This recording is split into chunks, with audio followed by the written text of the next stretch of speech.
Let me just explain in 2 minutes the Ukraine war.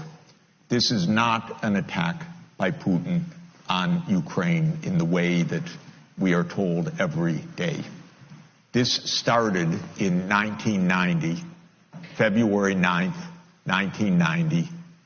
James Baker III, our Secretary of State, said to Mikhail Gorbachev, NATO will not move 1 inch eastward if you agree to German unification, basically ending World War II. And Gorbachev said, that's very important. Yes, NATO doesn't move, and we agreed to German unification.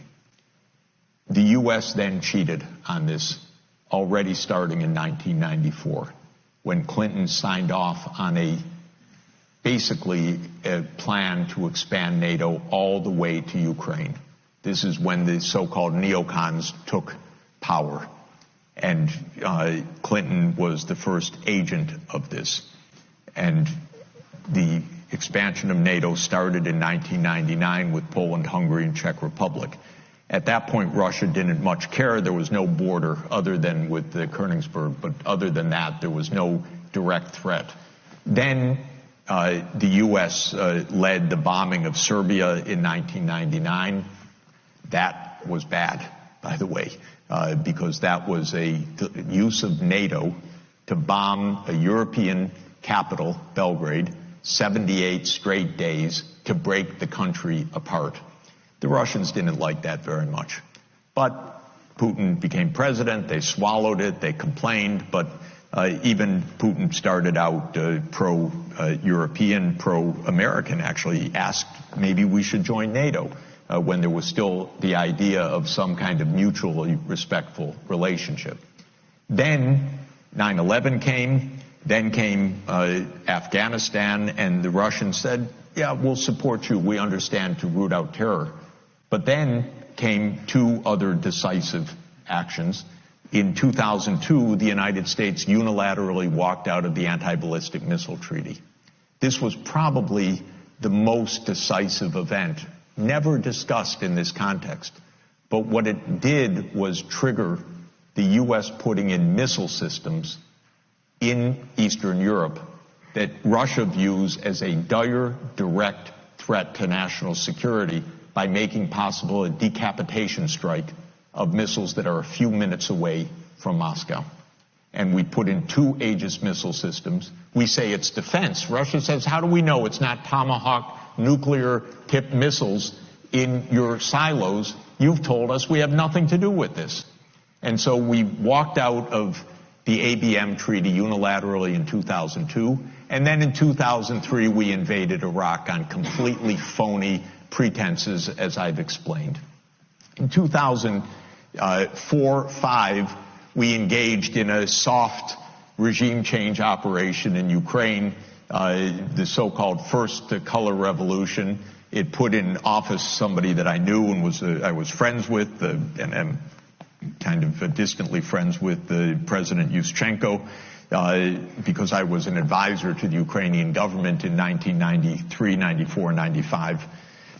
And then the U.S. had its dirty hands in this. It should not meddle in other countries' elections.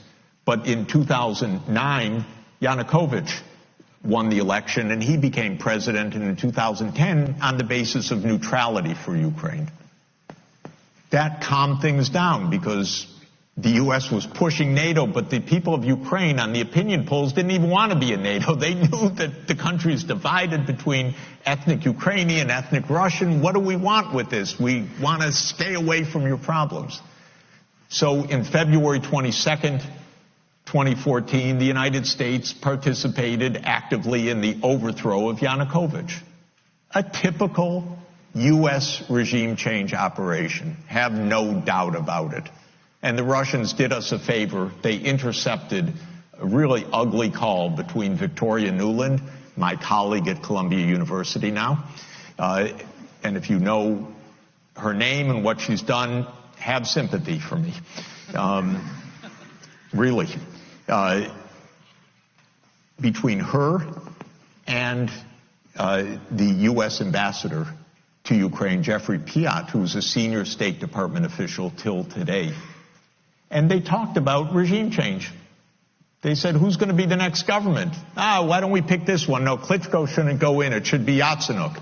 Yes, it was Yatsenyuk, and we'll get the big guy, Biden, to come in and do an attaboy, they say, pat him on the back. It's great. So they made the new government. And I happened to be invited to go there soon after that, not knowing any of the background. And then some of it was in a very ugly way explained to me after I arrived, how the U.S. had participated in this. All of this is to say, the U.S. then said, okay, now NATO's really going to enlarge. And Putin kept saying, stop. You promised no NATO enlargement.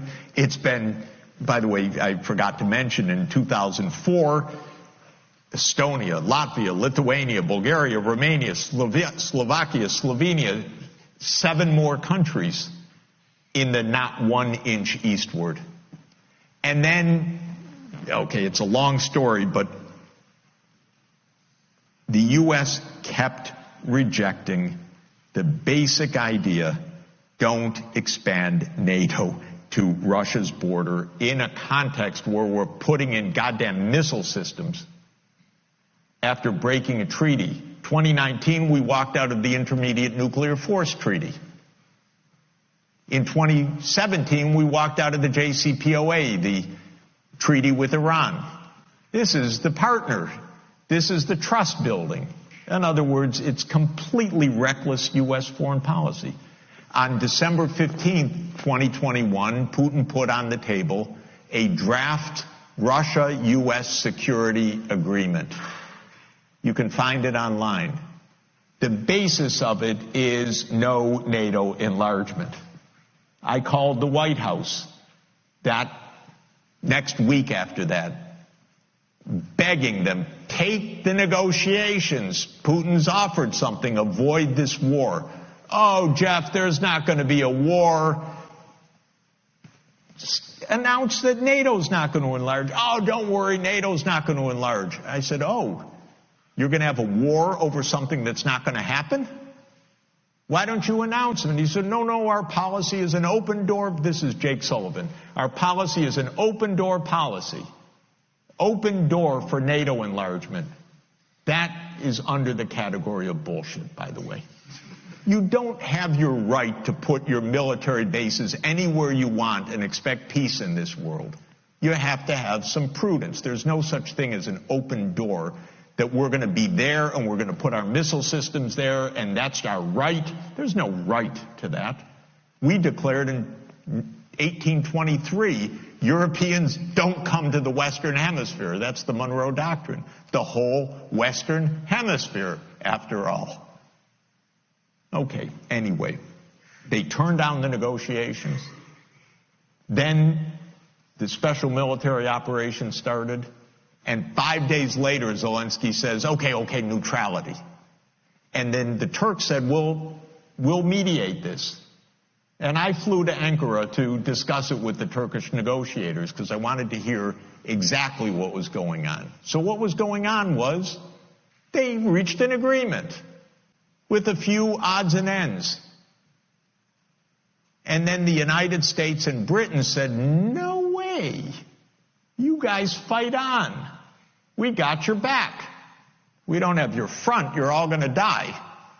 But we got your back as we kept pushing them into the front lines. That's 600,000 deaths now of Ukrainians since Boris Johnson flew to Kyiv to tell them to be brave. Absolutely ghastly. So when you think about your question, we have to understand we're not dealing with, as we're told every day, with this madman like Hitler coming at us and violating this and violating that, and he's going to take over Europe. This is complete bogus, fake history that is a purely PR narrative of the U.S. government. And it doesn't stand up at all to anyone that knows anything. And if you try to say a word of this, I got completely cut out of the New York Times Back in 2022, after writing my whole life columns for them, send this, okay. And by the way, online, it's not even space. There's no limit. They can publish 700 words. They would not publish, since then, 700 words for me about what I saw with my own eyes about what this war is about. They won't do it. We're playing games here. So, God forbid a nuclear power comes at us. I don't know what's going to happen. But we came at them. And we should stop going after China and Taiwan.